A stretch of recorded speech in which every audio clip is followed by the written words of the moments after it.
There's a Senate hearing scheduled tomorrow on a subject of some importance to millions of Americans. But with the government shut down, it's not clear that the Senate Committee on Government Affairs will be able to pay for a stenographer to record the event.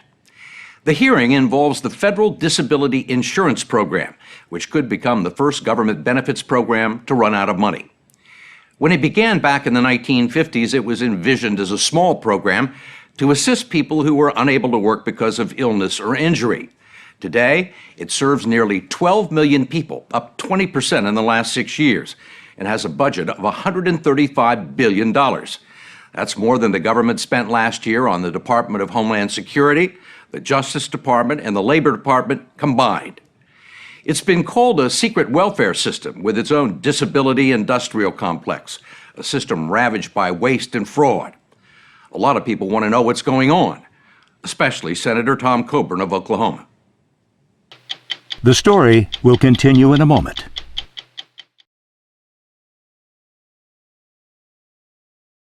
Go read the statute. If there's any job in the economy you can perform, you are not eligible for disability. That's pretty clear. So where'd all those disabled people come from?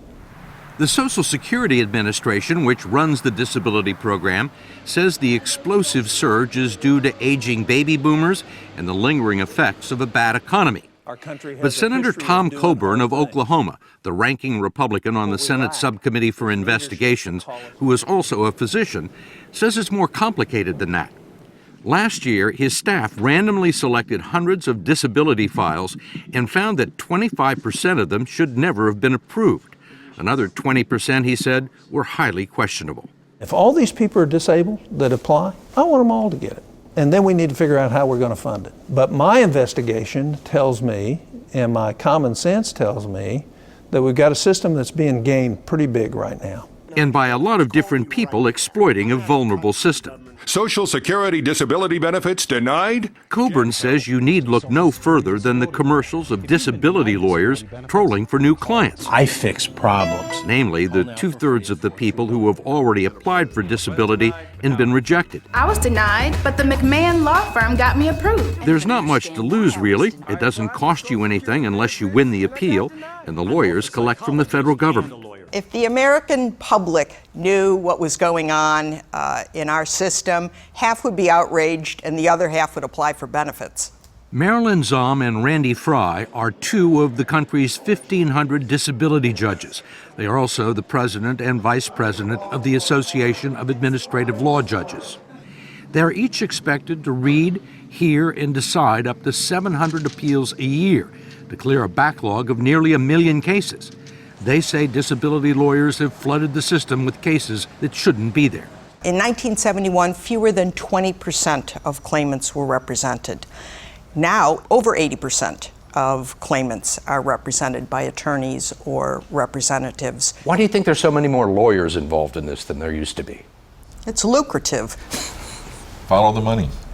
Last year, the Social Security Administration paid $1 billion to claimants' lawyers out of its cash-strapped disability trust fund. The biggest chunk, $70 million, went to Binder & Binder, the largest disability firm in the country.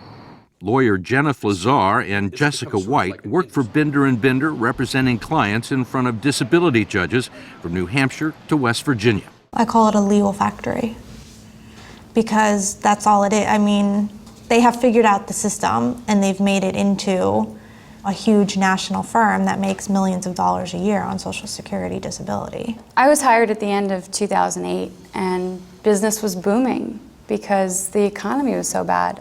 We had a lot of people who their unemployment ran out and this was the next step.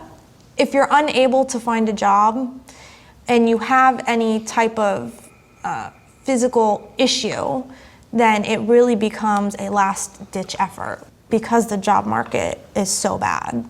Many of the cases they handled involved ailments with subjective symptoms like backache, depression, and fibromyalgia, which is joint and muscle pain along with chronic fatigue. Hard to prove you've got it. Yes. There's no diagnostic testing for it, so. Hard to deny you don't have it. Correct. Out of the hundreds of people that you represented, how many of these cases involve strong cases for disability? Strong cases, I would say maybe 30 to 40%. And then I would say half of my cases were not deserving of disability.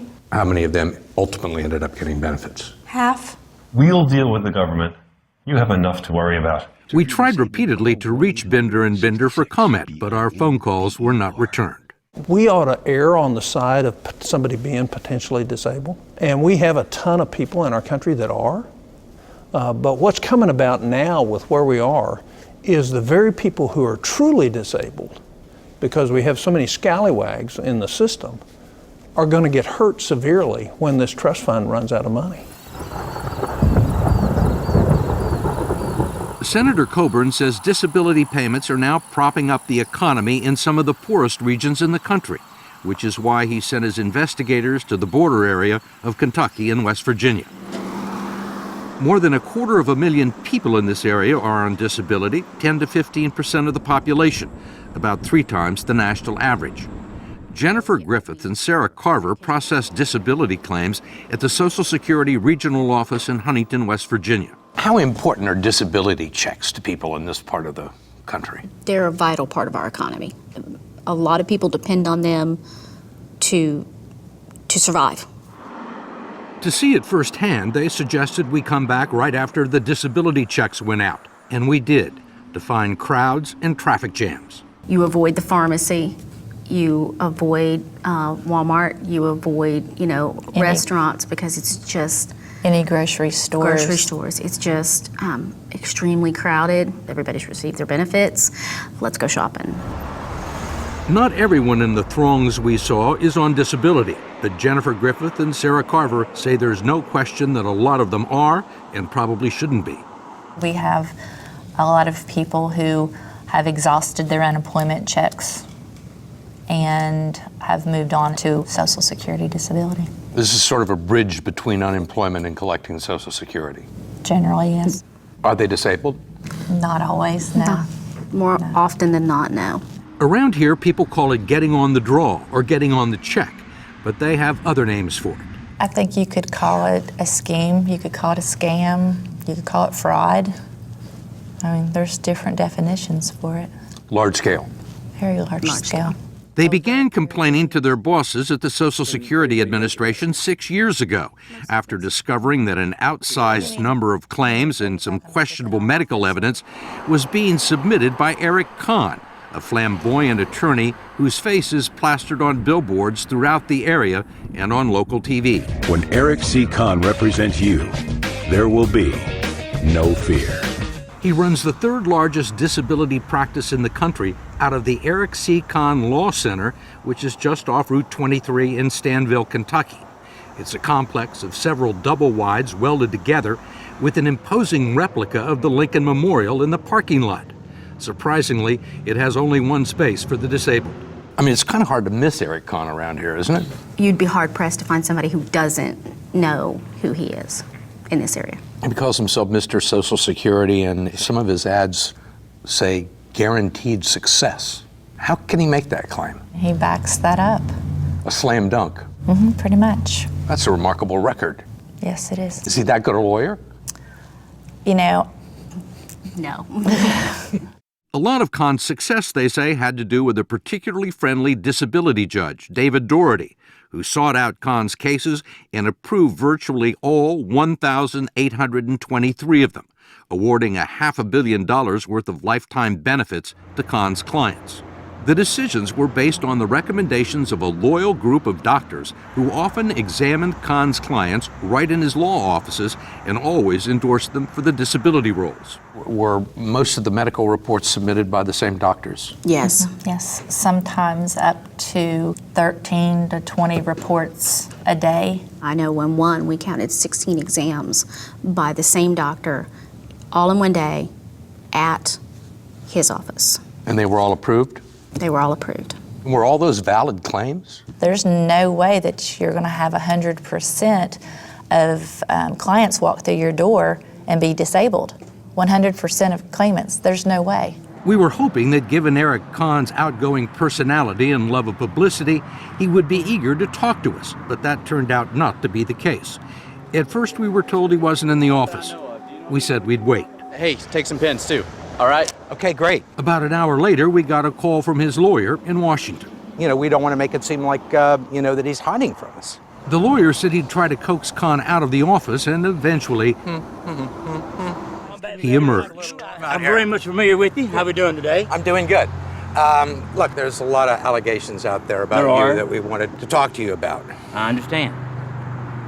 Well, I'm not normally a shy person, but I think it's probably best I speak in the legal realm rather than here. I know y'all have come a long way, and I don't mean to be inhospitable, but I just think it's probably best right now. You can't talk about your relationship with George Doherty or your incredible success in disability court. Boy, that's tempting. Oh, I would love to comment on some of that, but no, I really don't think I should right now. Khan didn't want to go into it with Senator Coburn's investigators either. They've been quietly working on the case for 2 years, interviewing witnesses and poring over disability documents. That's why they asked us to protect their identities. What did you find out in West Virginia and Kentucky? Significant fraud. Does the name Eric Kahn ring a bell? Mm-hmm. I would tell you I wouldn't want him for a brother-in-law. And he's got a lot of money. And the American taxpayer paid him that money. Is he breaking the law? That's probably going to be determined by the Department of Justice. Coburn says the report, to be released tomorrow, will show that Khan collected more than $13 million in legal fees from the federal government over the past 6 years, and that he paid 5 doctors roughly $2 million to sign off on bogus medical forms that had been manufactured and filled out ahead of time by Khan's staff. Do you think what you found there is just an isolated case? No. I mean, it may be one of the worst cases. It just shows you how broken it is. You take a good concept that's well-meaning, and then you don't manage it, you don't monitor it, Congress doesn't oversight it, and pretty soon you end up with places like in West Virginia, certain counties, where, you're born to be on disability.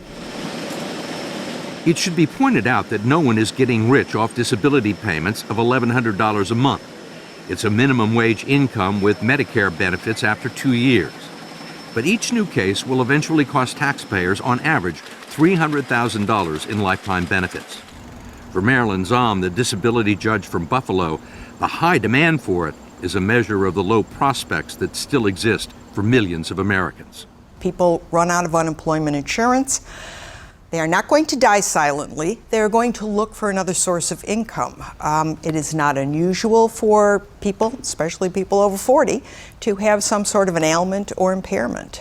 So they will file for disability benefits based upon that. For many of these people, the plant closed. There are no jobs in their communities. What are people supposed to do? Some of these people are desperate people. Absolutely desperate. I agree. But what you're really describing is our economy and the consequences of it, and we're using a system that wasn't meant for that because we don't have a system over here to help them, which means we're not addressing the other concerns in our society. And that's a debate Congress ought to have.